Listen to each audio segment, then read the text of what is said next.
नमक के उस्ताद محترم مولانا ابرار الله جان صاحب ته په خیر علي وایم شکریہ ادا کوم دغه سره چې سملګری دي ورپسې د خپل بچو ته د خپل ورونو ته بچنګو ته مبارکي ورکوم د دې مور او پلار ته مبارکي ورکوم چې نن دوی په ختم کې شامل یو بلکې ختم یو کو زه د دې مدرسې استاد محترم او داغه ټول سټاف ته مبارکي ورکوم دا یو داسې مدرسه ده چې د مدرسې ډېر لوی سفر کړی دی د دې مدرسې مخې ته ډېر مشکلات هم راغلي دي زه سلام کوم او زه مرګستیا کوم چې د دې سټاف سره او د دې استادانو سره چې د مشکلاتو باوجود الحمدلله دوی په خپلو خپو ولاړو او انشاءالله العزیز دا زما تمه ده او دا زما امید ده که خیري چې په دې ځای کې دا په کوم ځای کې چې پنډال جوړ دی هم په دې ځای کې به انشاءالله العزیز د مدرسې بنیاد ایښودل کېږي زما د خپلو کلي د ورونو نه علاوه چې څوک بهر پاتې کېږي په دوبۍ او په ملیشیا کې اوسي زه هغوی ته هم درخواست کوم چې په دې کار خیر کې زموږ سره امداد وکړي دا یوه داسې مدرسه ده زه په یقین سره وایم چې دا زموږ په دې چاپیلچور کې دا زموږ دې چاپیلچور که میلی دی که بلاغټ دی او که مازو کوټو ده او که کانګن دی دا د دې مدرسو مور ده بنیاد یې دې ایښی دی د دې نه مخکې زموږ په دې کلي کې او په دې علاقه کې لوی لوی عالمان تېر شوي دي لوی لوی خلک تېر شوی دی زه دا په یقین او په دعوه سره وایم چې دې مدرسې څومره زموږ دې چاپېرچول ته پیدا ورکړې ده څومره حافظان یې پیدا کړي دي په سوونه ماشومان د دوی د لاسه ختمونه کړي دي زه دې مدرسې ته او د دې ټول سټاف ته مبارکي ورکوم او سلام ورته کوم خوږو ملګرو دا یو داسې کتاب دی دا دوی چې لولي دا د تبدیلۍ کتاب دی دا د انقلاب کتاب دی دا کتاب له چې چا عزت ورکړی دی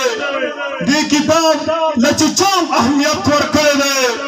دې کتاب او د دې کتاب مالک په څو چنده والله واپس عزت ورکړی دی دا هغه کتاب دی چې په سعودي عرب کې او په عربو کې یو سړی پیدا شوی دی نوم یې عمر دی انتهایی بې پروا انسان دی روزانه ګډې او بزې غر ته شړي روزانه ته شرمخ او بزا ګډه ماتي د ده پته نه لګي چې کور ته راځي پلار ته تپوس کوي پلار خطاب ته تپوس کوي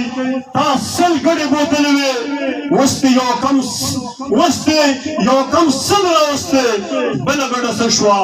دومره بې پروا انسان خو چې کله خپلې خور فاطمې ته وایي دا تاسو څه وي دا د چا خبرې وي دا د چا کتاب دی دې کتاب له عزت پکار دی دا خو ډېر د عزت خبرې دي ملګرو دې کتاب څه چلو کو د هغه مکې د غرونو نه راواغستو او دلته کې د بادشاهۍ او د خلافت په کرسۍ باندې کېنو دا هغه انقلابي کتاب دی ملګرو دا هغه کتاب دی چې دغه حضرت عمرو چې شیطان به له مخې له راغی لار به یې ته پرېښودله دا د دې کتاب برکت دی دا هغه کتاب دی چې محمد رسول الله په خپله وایي که چېرې زمانه وروسته بل پیغمبر دې دنیا ته راتللی همدا عمر به پیغمبرو ملګرو دا هغه کتاب دی کله چې سوره رحمان نازل شو دا صورت په عبدالله بن مسعود باندې ډېر خوب ولګېد پیغمبر اسلام ته وایي بار ابو جهل او دغه ملګري ناست دي زه ورته دا صورت لولم پیغمبر اسلام ورته وایي ته نشو ویلی عبدالله بن مسعود پې تپوس کوي یا رسول الله ولې هغه ورته وایي ستا دوه کمزورۍ دي یو ته په وجود باندې کمزورې ته مقابله نشې کولی دویمه کمزوري ستا دا ده ستا خاندان نوم وا ستا خاندان دنګ دی ستا خاندان چک دی دا په هغه زمانه کې هم دا خبره وه چې محمد رسول الله عبدالله بن مسعود ته وایي ستا خاندان کمزوری دی ملګرو د دې باوجود حضرت عبدالله بن مسعود رضی الله تعالی عنہ اجازت غواړي او یا رسول الله هر څه چې کېږي دا صورت دا به زه ابوجهل ته وایم هلته تللی دی سوره رحمان یې شروع کړی دی ملګرو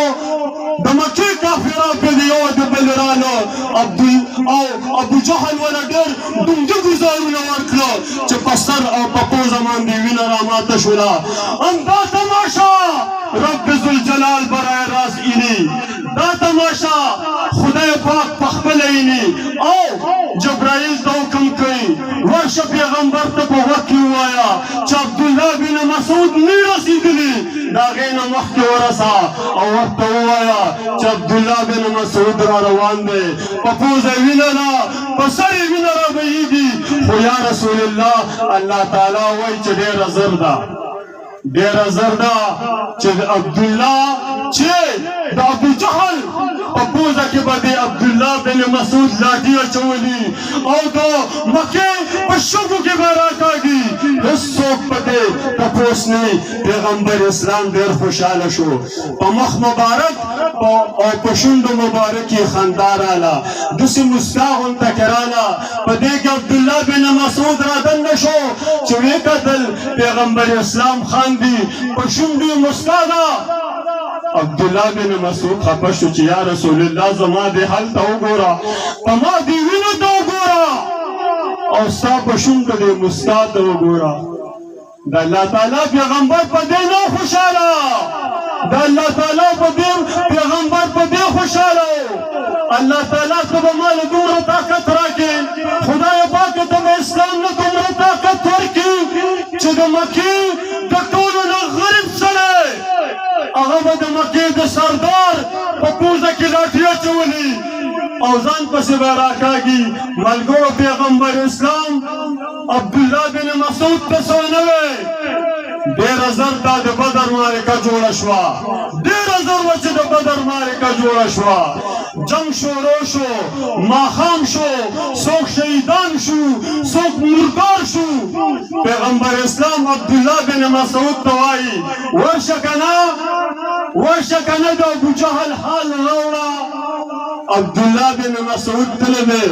په مړو کې وکوت نه په مړو کې نه په زخمیانو کې چې وکوتو ابوجهل په وینو کې لت پت پروت دی او د خپل ژوند اخري ساونه اخلي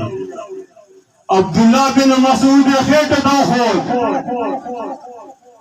ابوجهل ته تپوس کې څه کوي وایي ستا نه سټ غوڅومه ستا دا سر غوڅومه ابوجهل ته تپوس کې زه خاصه مړ کېږم سر مې ولې غوڅوي وایي دا سر ډېر مغروره و د ډېر تکبر ښه دا د خپل پیغمبر په خپو کې ږدمه ملګرو دا قرآن دی او دا اسلام دی چا چې د قرآن سره مینه وکړه محبت یې ورسره وکړو